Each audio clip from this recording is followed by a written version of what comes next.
પણ શ્રદ્ધા છે એમને કે મળશે એમને ખોરાક. શ્રદ્ધા ક્યાં નથી?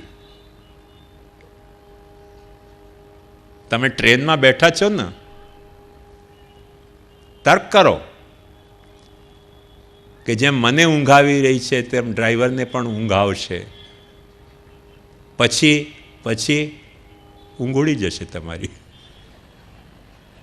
અને શ્રદ્ધા હશે ને કે સીટ સારી મળી ગઈ, પાથરી દીધું આપણે આપણું બ્લેન્કેટ, આપણી ચાદર, અને ડ્રાઈવરમાં શ્રદ્ધા હશે ને તો જે સ્ટેશને જવું હોય તે સ્ટેશને પહોંચી શકો છો. શ્રદ્ધા એ ફક્ત ધર્મનો વિષય નથી. શ્રદ્ધા તો ડગલે પગલે વપરાતી આપણી એક ઇન્દ્રિય છે, આંખની જેવી, કાન જેવી, નાક જેવી. એક વાત સમજો, તમને કોઈક વસ્તુ જોવી હોય, આ પેન છે, આ હું તમારી સામે મૂકી રહ્યો છું, આ પેન છે, તમને ખબર કેવી રીતે પડી? તમે કહેશો અમને દેખાઈ રહી છે. પણ દેખાય તો સ્વપ્ન છે, આ સ્વપ્ન નથી તેની ગેરંટી શું? જો એમ પૂછો તો તમે શું કહેશો? કે ના, અમને શ્રદ્ધા છે કે અમે જાગી રહ્યા છીએ. પાછી શ્રદ્ધા આવી ગઈ.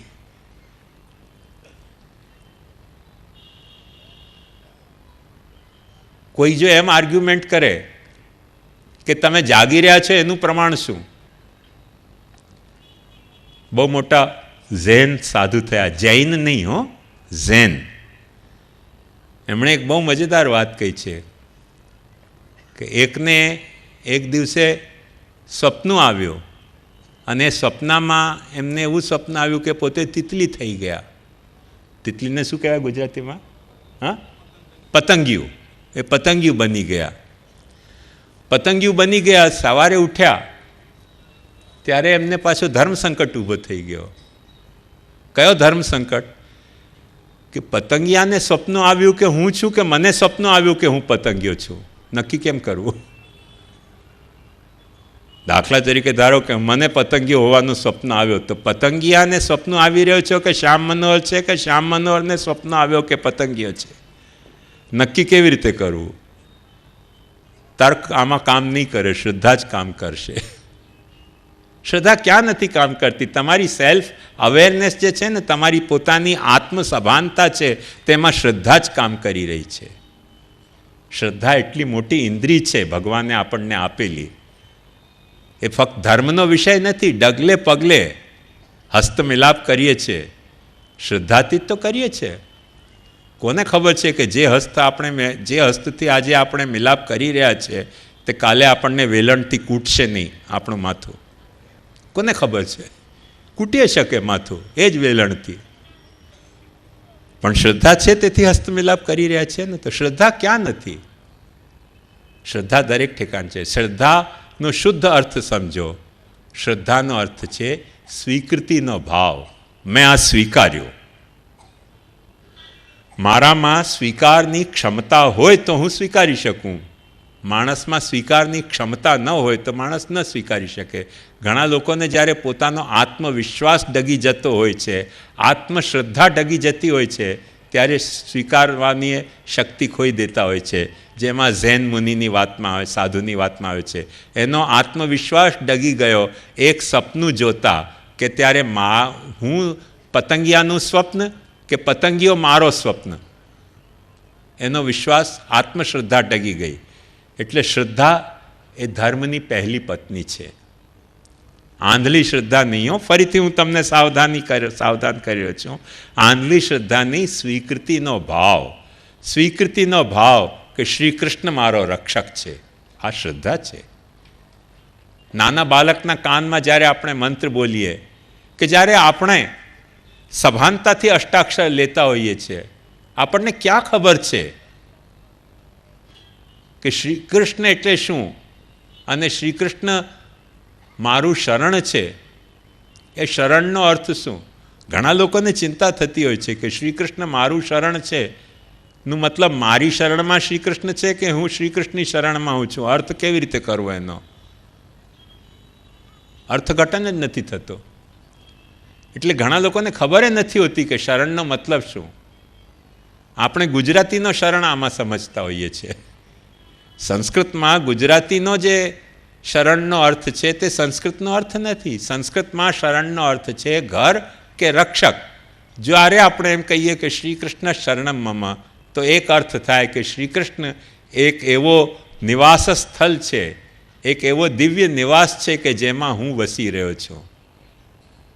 એ એક્ઝેક્ટ નર અને નારાયણનો ભાવ છે કે શ્રી કૃષ્ણ નારાયણ છે ને હું નર છું. નરનું જે અયન હોય એ નારાયણ, નરો જ્યાં રહેતા હોય તે નારાયણ. તો એ અર્થમાં શ્રી કૃષ્ણ મારો રક્ષક, મારો ઘર છે કે હું કૃષ્ણમાં રહી રહ્યો છું, અથવા શ્રી કૃષ્ણ મારો રક્ષક છે. ઘર પણ આપણો રક્ષક જ હોય છે, તેથી જ ઘરને પણ આપણે ઘર કહેતા હોઈએ છીએ. એટલે એ આપણને ક્યાં ખબર હોય છે, પણ આપણામાં શ્રદ્ધા છે, સ્વીકારનો ભાવ કે એક વર્યો ગોપીજન વલ્લભ, નહીં સ્વામી મારે બીજો રે કોઈ. એ આપણો શ્રદ્ધાનો સ્વીકૃતિનો ભાવ છે, કોઈકને સ્વીકારવાનો ભાવ છે. એ સ્વીકારનો ભાવ ડગલે પગલે આપણો પ્રકટ થતો હોય છે. એક વાત સમજો, જો કે થોડોક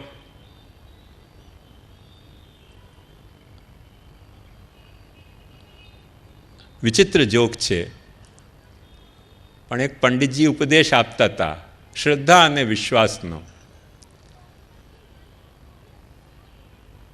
તે કોકે જઈને પૂછ્યું કે મહારાજ, તમે શ્રદ્ધા અને વિશ્વાસનું પ્રવચન કરી રહ્યા છો, પણ શ્રદ્ધા અને વિશ્વાસનો અંતર શું? ત્યારે પંડિતજીએ બહુ મજેદાર વાત કહી કે મારે જે છોકરા થયા એ મારા છે, એ મારી શ્રદ્ધા છે, પણ મારા પત્નીનો વિશ્વાસ છે. મને શું ખબર કે મારા છે કે નહીં? શ્રદ્ધા છે મને કે મારા હોવા જોઈએ. વિશ્વાસ તો એનો પત્નીને, મારી પત્નીને છે કે એના દીકરા છે. બાકી મારી તો ફક્ત શ્રદ્ધા જ કામ કરી રહી છે. શ્રદ્ધા અને વિશ્વાસનો મૌલિક અંતર એણે આવી રીતે સમજાવ્યો. એટલે એક વાત સમજવા જેવી વાત છે કે શ્રદ્ધા એ સ્વીકૃતિનો ભાવ છે. ખરેખર આપણને ખબર નથી હોતી કે કોનો કોણ છે, પણ જેનો સ્વીકારનો ભાવ છે કે જે મેં સ્વીકાર્યો તે મારી શ્રદ્ધા. પણ વિશ્વાસ શ્રદ્ધા કરતાં એક ઉપરની વસ્તુ છે. વિશ્વાસ એને કહેવાય કે જે વારે ઘડીએ આપણને અનુભવાયું હોય કોઈક વસ્તુ, અને જેના અનુભવ ફરીથી અનુભવ થતાં આપણા શ્વાસ અધ્ધર ન થતા હોય તેનું નામ વિશ્વાસ. અચાનક કોઈક વસ્તુ અનુભવાય ને તો આપણા શ્વાસ અધ્ધર થઈ જતા હોય છે, સદ્ધર નથી રહેતા. તો શ્વાસ જેના કારણે અધ્ધર ન થતા હોય તેનું નામ વિશ્વાસ. તે શ્રદ્ધાથી ચઢિયાતી અવસ્થા વિશ્વાસની છે, અને વિશ્વાસથી ચઢિયાતી અવસ્થા નિષ્ઠાની છે કે જે તમને શ્રદ્ધા છે, એટલે જેને તમે સ્વીકાર્યો, જેનેમાં તમને વિશ્વાસ છે, તે મુજબ તમે વર્તી શકો તો એ તમારી નિષ્ઠા કહેવાય. તો ધર્મ શ્રદ્ધા, ધર્મ વિશ્વાસ અને ધર્મ નિષ્ઠા એ ત્રણ ઉત્તરોત્તર એક પછી બીજા આવતા સ્ટેપ્સ છે. તેથી જ મહાપ્રભુજી આજ્ઞા કરે છે કે નિષ્ઠા ભાવે ફલમ તસ્માન નાસ્ત્યેવેતિ વિનિશ્ચય નિષ્ઠા ચ સાધનૈરેવ ન મનોરથ વાર્તયા. તમે કયા ધર્મના સાચા અનુયાયી છો એનું પૂરેપૂરું પ્રમાણ તમને કયા ધર્મમાં શ્રદ્ધા છે એનાથી સિદ્ધ નથી થતું. કેમ કે શ્રદ્ધા એ તો સ્વીકૃતિનો ભાવ છે, તમે સ્વીકાર્યો, પણ એ સ્વીકૃતિના ભાવ પછી તમારે તેવો વિશ્વાસ કેળવાયો છે કે નથી કેળવાયો અનુભવના આધારે. એ કેળવાયો હોય તો તમને ધર્મ શ્રદ્ધા નથી, ધર્મ વિશ્વાસ છે.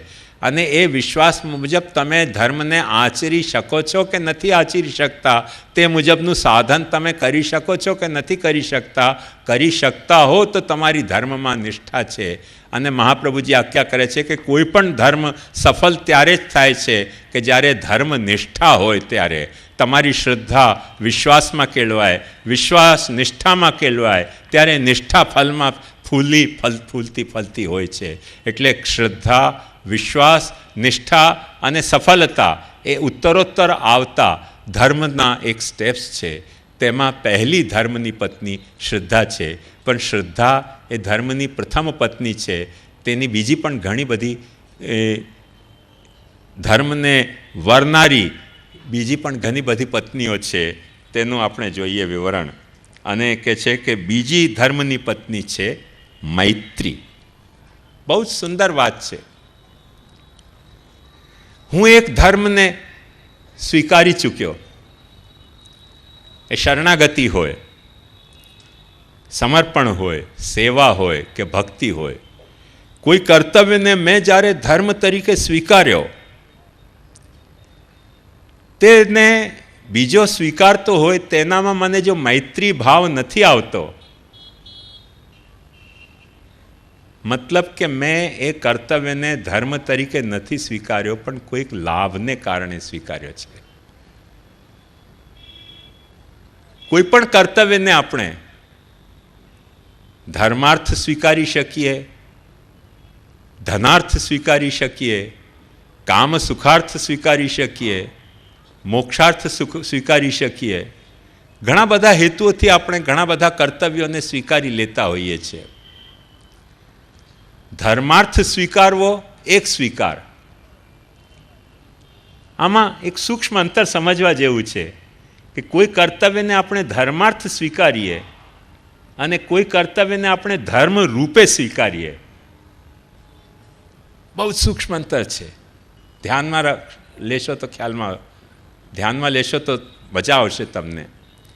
ધર્માર્થ કોઈ કર્તવ્યને સ્વીકારવો એટલે એ કર્તવ્ય ધર્મ નથી, પણ આ કર્તવ્ય કરવાથી મારો ધર્મ સંપન્ન થશે. તેથી આપણે એ કર્તવ્યને ધર્માર્થ સ્વીકાર્યો અને ધર્મ રૂપે સ્વીકાર્યો. એટલે આ કર્તવ્ય જ મારો ધર્મ છે. આનાથી બીજો કોઈ ધર્મ મારે વધારે સિદ્ધ કરવો નથી. જેમ મહાપ્રભુજી આજ્ઞા કરે છે કે ભજન આપણો ધર્મ છે. સ્વસ્ય અયમેવ ધર્મ. કોઈ ધર્મની સિદ્ધિ માટે આપણે ભગવત ભજન નથી કરી રહ્યા, પણ ભગવત ભજનને ધર્મ રૂપે કરી રહ્યા છે. એટલે ધર્માર્થ કોઈ કર્તવ્યને સ્વીકારવો એ સ્વીકૃતિમાં જ એ ધર્મ નથી એ આપણે ખુલાસો કરી દઈએ છીએ. કેમ કે એ કર્તવ્યને આપણે ધર્મ રૂપે નથી સ્વીકારી રહ્યા, પણ ધર્માર્થ સ્વીકારી રહ્યા છે. મેં પહેલા દિવસ કાલની વાત છે, કાલે જ તો શરૂ થઈ ને, કાલે જ મેં વાત કરી હતી સવારના સેશનમાં કે પત્નીને ધર્મપત્ની એટલા માટે કહેવાય કે ધર્માર્થ સ્વીકારેલી જે સ્ત્રી એને ધર્મપત્ની કહેવાય. આ મારા ધર્મની સહચારણી છે. જે હું ધર્મ કરીશ એમાં અડધો ભાગ એનો હશે. મારું ધર્મ હું સંપન્ન કરી શકું તેના માટે મને કોઈક સ્ત્રીની અપેક્ષા હોય. એ ધર્માર્થ પત્ની, ધનાર્થ પત્ની એટલે પેલી દહેજવાલી પત્નીઓ જેને પરણ્યા પછી બાળી નાખવામાં આવતી હોય છે, એ ધનાર્થ પત્ની. એમ ધર્માર્થ પત્ની ધર્મપત્ની, ધનાર્થ પત્ની ધનપત્ની જેને પરણ્યા પછી બાળી શકાય. ઉલટું અર્થ નહીં લેતા હો ભાઈ સાહેબ, હું કોઈક બીજા અર્થમાં કહી રહ્યો છું. કામાર્થ પત્ની એટલે જે ફક્ત કામોપભોગ માટે સ્વીકારી હોય, અને મોક્ષાર્થ પત્ની એટલે મુક્ત થવા માટે સ્વીકારી હોય. એમ પત્નીઓ પણ 4 જાતની હોઈ શકે, પતિ પણ 4 જાતના હોઈ શકે. ધર્મપતિ, ધનપતિ, કામપતિ, મોક્ષપતિ. પતિ પણ 4 જાતના હોઈ શકે. એમ કોઈ કર્તવ્ય પણ ધર્માર્થ હોઈ શકે, ધનાર્થ હોઈ શકે, કામાર્થ હોઈ શકે, મોક્ષાર્થ હોઈ શકે. ક્યારે પુષ્ટિ માર્ગમાં કોઈને કલ્પના નહીં આવી હોય એવી વાત હવે પ્રવૃત્ત થઈ રહી છે કે ધનાર્થ આપણે સેવા કરી શકીએ છીએ. આશ્ચર્ય થાય છે. સેવા ધનાર્થ હોય તો જો સેવા ધનાર્થ હોય તો ગોસ્વામી પણ ધનાર્થ હોઈ શકે ને. ગોસ્વામી કેવી રીતે ધનાર્થ હોઈ શકે એનો એક તમને દાખલો આપું. એમાં કડીવાલા રાજેશ બાવાએ મને આ ધર્મોપદેશ કર્યો. એ મુંબઈ અવારનવાર પધારતા, તો એમના દાદાજીના કોઈક સેવક ને કામ સોંપતા, શાક લઈ આવવાનું, કંઈ કરિયાણાની વસ્તુ લઈ આવવાનું. જ્યારે લાવે ત્યારે 5-10 રૂપિયા એમાંથી પચાવી જાય. એટલે 5ની ચીજ હોય 10માં લાવે, 5 પોતાના ગજવામાં નાખે ને 5ની ચીજ આપે. ઓચિંતો એક દિવસે રાજેશ બાવાના ખ્યાલમાં આવી કે આવો ઘોટાલો કરી રહ્યા છે. તેમણે કહ્યું કે તમે અમારા દાદાજીના સેવક થઈને આવું કાં કરો? એણે બહુ સુંદર જવાબ આપ્યો કે કૃપાનાથ, ગામમાં બધો આસુરી દ્રવ્ય છે, દૈવી દ્રવ્ય તો ફક્ત આપને ત્યાં જ છે. અને દૈવી દ્રવ્ય ન હું વાપરું તો મારી મતિભ્રષ્ટ થાય, એટલા માટે 5ના 10 કરું છું. તે ધનાર્થ ગુરુ, હો, જેમ ધર્માર્થ ગુરુ હોઈ શકે તેમ ધનાર્થ ગુરુ પણ હોઈ શકે, કામાર્થ ગુરુ પણ હોઈ શકે. એની વિવેચના હું કરવા નથી જતો હમણાં. ઘણા બધા જાણતા હશે કે કામાર્થ ગુરુ કેવા હોય. મોક્ષાર્થ ગુરુ હોઈ શકે. પણ આપણે ત્યાંની વાત એક સ્પષ્ટ સમજો કે ધર્મ, અર્થ, કામ, મોક્ષ એ ચારે પુરુષાર્થો માટે ભક્તિ નથી કરવાની. ભક્તિ માટે ચારે પુરુષાર્થ કરવાના છે. એટલે ભક્તિ માટે આપણે ચારો પુરુષાર્થ કરીએ છીએ તો આપણી ભક્તિ આપણો ફલરૂપા ભક્તિ થઈ. અને ધર્માર્થ જ્યારે આપણે ભક્તિ કરતા હોઈએ, ધનાર્થ ભક્તિ કરતા હોઈએ, કામાર્થ જ્યારે ભક્તિ કરતા હોઈએ કે મોક્ષાર્થ જ્યારે ભક્તિ કરતા હોઈએ, ત્યારે ભક્તિ એ ધર્મનું સાધન, ધનનું સાધન, કામનું સાધન, મોક્ષનું સાધન થઈ. પણ પછી ભક્તિ, મહાપ્રભુજી જે અર્થમાં ભક્તિ કહી રહ્યા છે તે અર્થમાં એ ભક્તિ રહી જતી નથી. અને તે અર્થમાં ભક્તિ નથી રહેતી. તેથી જે ભક્તિ કરતો હોય તેમાં આપણને જેલેસીનો ભાવ આવતો હોય છે. કેવી રીતે જેલેસીનો ભાવ આવે? સેવા અમે કરીશું. અમે એક ઠેકાણે ખરેખર છોકરો મોકલાવ્યો કે ભાઈ મહારાજશ્રી પ્રવચન કરે છે તો મહારાજશ્રીને ત્યાં જઈને ભેટ ધરજે અને કહેજે કે ઠાકુરજીનો અને મહારાજશ્રીનો ચિત્ર આપો. તેમના સમાધાનીએ મહારાજશ્રીનો ચિત્ર આપ્યો પણ બિરાજતા હવેલીમાં ઠાકુરજીનો ચિત્ર ન આપ્યો. તેને કહ્યું કેમ? હવેલીમાં બિરાજી રહ્યા છે, બધા વૈષ્ણવને દર્શન આપો છો તો અમે ઠાકુરજીનો એ ચિત્ર આપો. તો સમાધાનીજીએ બહુ સુંદર વાત કહી કે જો અમારા ઠાકુરજીનું ચિત્ર તમને આપીએ તો પછી તમે અમારે ત્યાં દર્શન કરવા જ નહીં આવો, ઘરમાં સેવા કરવા માંડો. એટલે તમને જોઈતો હોય તો મહારાજનો ચિત્ર મળશે પણ ઠાકુરજીનો ચિત્ર નહીં મળે. એટલે જે ઠાકુરજીની સેવા માટે વૈષ્ણવોથી પૈસા માગવામાં આવે છે એ વૈષ્ણવને ઠાકુરજીના ચિત્ર પધરાવવામાં પણ બીક લાગતી હોય તો વૈષ્ણવ સાથે મૈત્રીનો પારો કેટલો નીચે ઉતરી ગયો, કેટલો નીચે ઉતરી ગયો. મારી પાસે ટેપ રેકોર્ડર છે એની. સમાધાનીએ ચોખ્ખું કહ્યું કે ના ના, મહારાજશ્રીનો ચિત્ર જોઈતો હોય તો તમને આપી દઈએ પણ ઠાકુરજીનો ના આપીએ. કેમ કે ઠાકુરજીનું ચિત્ર તમે લઈ જાઓ ને પછી અહીંયા આવો જ નહીં તો પોસાય કેમ અમને? અમે હવેલી ખોલીને બેઠા છીએ, કંઈ ધર્માદો થોડી કરવા બેઠા છીએ. ધંધો ચાલતો રહેવો જોઈએ ને હવેલીનો. એટલે ઠાકુરજીનું ચિત્ર ના આપે. એટલે મૈત્રી ભાવ ખંડિત થયો. ક્યાં તો આપણે એમ કહી રહ્યા છીએ કે મહાપ્રભુજીની બે સૃષ્ટિ છે, નાદ સૃષ્ટિ ને બિંદુ સૃષ્ટિ. જો બંને મહાપ્રભુજીની સૃષ્ટિ હોય તો બંનેમાં મૈત્રીથી પણ વધારે ચઢ્યા તો ભાઈચારાનો સંબંધ હોવો જોઈએ. એ ભાઈચારાના સંબંધની તો વાત દૂર ગઈ, મૈત્રીનો સંબંધ નથી. તમને જેલેસી થાય છે કે વૈષ્ણવ પોતાના ઘરમાં સેવા કરવા માંડી જાય ને અમારે ત્યાં આવે નહીં. તેથી વૈષ્ણવને ઘર સેવામાંથી પરાંગમુખ કરો.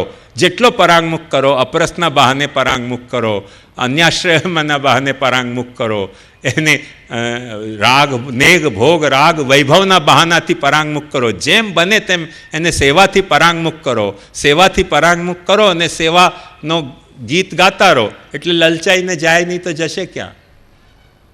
આ જે બધી ટેકનિક છે ને, આ ટીવીમાં પેલા એડવર્ટાઇઝમેન્ટની ટેકનિક છે કે જે વાત એમને ખપાવવી હોય, માર્કેટિંગ કરવી હોય, તેમાં એક છોકરીને મૂકી દે કે આ તમે કેશ શેમ્પૂ વાપરશો તો તમારા વાલ એટલા વધી જશે કે તમે પથરામાં ફસાયો તો ભાટો એ તમારો વાલથી ખેંચાઈને જશે. એ તો કોઈના વાલ ખેંચાતા હોય છે ભાટા વાલથી? પણ જોનારાએ બેવકૂફ ને જેને દેખાડનારાએ બેવકૂફ પાછા એના કરતાં ચડી હતા. પણ પેલી છોકરી ગમતી હોય ને એટલે બંનેને પોસાતું હોય છે. લાંબા વાલવાળી છોકરી પેલી જાય આમ આમ આમ કરતી ને ભાટા બાંધીને ઉડાવીને ચોટીથી લે. અરે કોઈ ચોટીથી આમ ભાટા ઉડતા હોય? બેવકૂફીના ઢગલા.